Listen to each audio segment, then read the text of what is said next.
Coach, bonjour. Bonjour. Florent Bonner, qui vous a précédé, nous a confié que vous préparez les matchs de coupe différemment de ceux du championnat. Est-ce que vous pourriez peut-être rentrer un peu plus dans le détail? Différemment. Ce qui diffère beaucoup, c'est le manque d'image des adversaires. Voilà, c'est ce qui nous manque.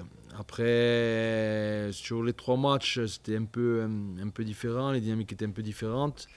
Sur Nancy, on avait des images, mais au fur et à mesure que la semaine avançait, on savait que Nancy allait venir avec que le coach allait faire tourner.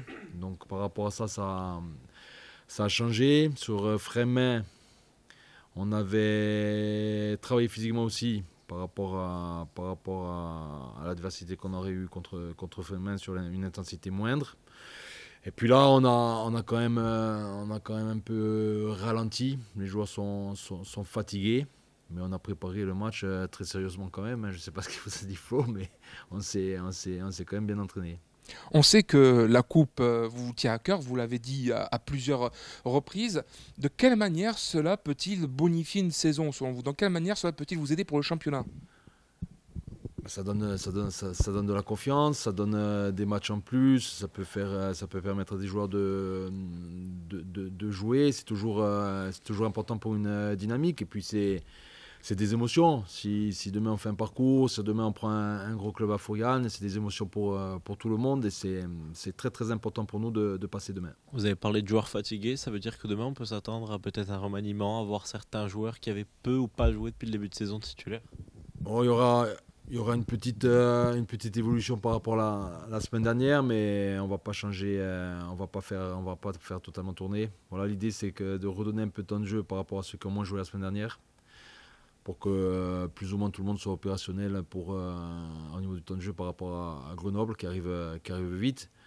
Mais l'objectif premier quand je monte l'équipe, c'est de gagner le match de demain. C'est ça l'objectif.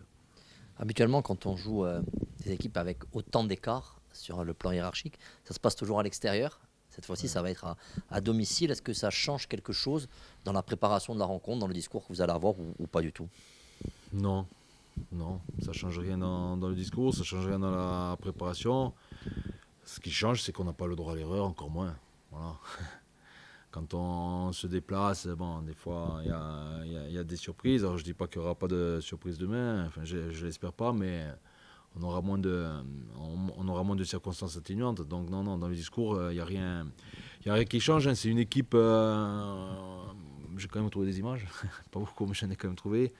C'est une équipe qui a éliminé National 3 au tour précédent, dans un brouillard épais. C'est une équipe très généreuse, qui a de la force, qui va vite. Et puis qui arrive ici avec un enthousiasme et une énergie très très positive. Donc à nous de faire un match très très sérieux et d'essayer de les éteindre au plus vite. Parce que le foot, c'est pas rationnel.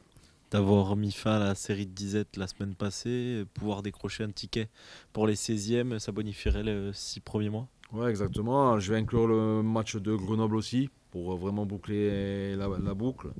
Si on a le bonheur de passer demain et de faire un résultat à Grenoble, on aura fait 6 mois corrects. Voilà, même si on est frustré de certains résultats qui auraient pu être un peu meilleurs. Mais le match de demain, il a une importance par rapport à ça. Hein. Alors c'est un 32e, il faut passer, mais ça validerait nos 6 mois. C'est l'occasion aussi d'évoquer avec un peu de recul comment le groupe a pris, sans doute très positivement, le fait d'avoir cassé cette série de matchs sans victoire. Est-ce que vous vous avez senti vraiment soulagé cette semaine d'entraînement? Oui, oui. Non, ça fait du bien ça fait du bien à tout le monde, ça fait du bien aux joueurs, au staff, au public, ça fait du bien à tout le monde. Ça fait du bien de voir les joueurs heureux dans le vestiaire. Et puis on a repris la semaine un peu plus aussi sérieusement, mais de manière un peu plus légère mentalement, parce que c'était très très long. Pour revenir à la première question, dans le sens où ce sont des matchs différents, c'est que vous l'avez un peu évoqué, ce sont des matchs qui sont couperets. Et là, des fois, en général, ce qui risque d'arriver demain, vous allez dominer dans la logique des choses, mais il y a le chronomètre qui risque de jouer contre vous. Surtout qu'il y a les tirs au but qui arrivent très vite. Comment on fait pour justement préparer mentalement l'équipe à peut-être ne pas paniquer et rester maître un petit peu des éléments? Non, moi je change pas le discours par rapport à ça. L'environnement demain, on le connaît, on est chez nous. Ce qu'il va falloir prendre en compte, j'espère que le vent, ça ne sera pas une catastrophe demain, parce que ça peut compliquer la donne. Après, non, on prépare les matchs tous les matchs pour les gagner, tous les matchs pour essayer de faire des différences au plus vite.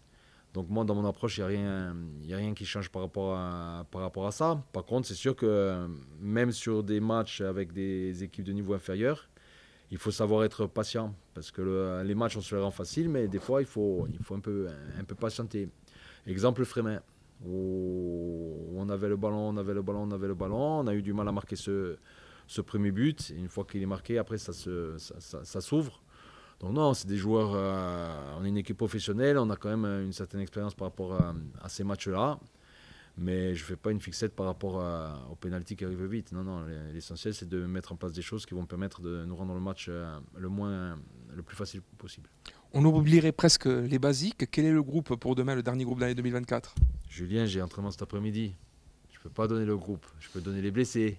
Les blessés, justement, Ouais, est-ce qu'il y en a? Ouais, les blessés. On a Clisson qui a une petite alerte musculaire, enfin plus qu'une alerte puisqu'il est un tout petit peu pété au mollet. Il avait un peu mal avant le match, finalement il nous a dit ça allait, il a fait le match plutôt bien, mais il a terminé impacté. J'espère qu'il sera opérationnel pour la reprise et pour Grenoble. On a Etoga qui finalement a fait des images et pareil, c'est une petite élongation, mais ça devrait être OK pour la reprise. Et on a Guevara, j'en ai parlé la semaine dernière. Au final, les images ont montré qu'il a un problème au tendon rotulien. Les images ont montré que ça s'était vraiment détérioré en 3 mois. Donc on est obligé de faire une petite intervention. C'est pas une intervention chirurgicale, mais il fait une espèce d'infiltration. Enfin, on demande au docteur ce qu'il fait. Mais l'objectif, c'est de le récupérer. Lui, pour la reprise, ça sera compliqué. Normalement, il y a 4 à 5 semaines avant de le récupérer vraiment opérationnel. Et on va mettre Johnny au repos demain. C'est Julien Fabry et Antoine Maisonnal qui sont dans le groupe. Concernant Guevara, c'est une vraie tuile quand même. Ça va faire plus de 2 mois d'absence si on compte ce que vous nous dites. La blessure musculaire, bon, elle arrive, on peut pas l'anticiper. 1 mois après son arrivée, on a eu ce petit problème au tendon rotulien. Mais bon, c'est un dur à cuire, Juan. Et il joue sur la douleur. Mais là, le problème, c'est que même en jouant sur la douleur, il était performant, hein, même en jouant sur la douleur. Mais il risque de blessure grave. Donc on est obligé de couper. Donc on va prendre le positif et on va récupérer un joueur neuf mi-janvier, fin janvier. Et puis j'espère qu'il sera décisif comme tous les autres jusqu'au mois de mai. C'est un problème pour Guevara parce que comme il jouait, il y avait le championnat en cours. C'est un problème peut-être d'une intensité qui est différente. Non, vous pensez ou c'est physiologique. Je pense qu'il est arrivé avec ce déficit-là, avec le tendon rotulien un peu impacté. Et puis après, c'est un joueur très très très tonique. Et ça s'est empiré sur les 3 mois. Donc il faut que le médical intervienne. J'espère que ça suffira. Il n'y a pas de raison. Hein, et il part à Marseille demain. Ouais, il fait l'intervention demain. Après, il y a 3 semaines, je crois, de repos quasi total. Et après, il réattaque. La reprise, c'est quand? La reprise, c'est le 27 après-midi.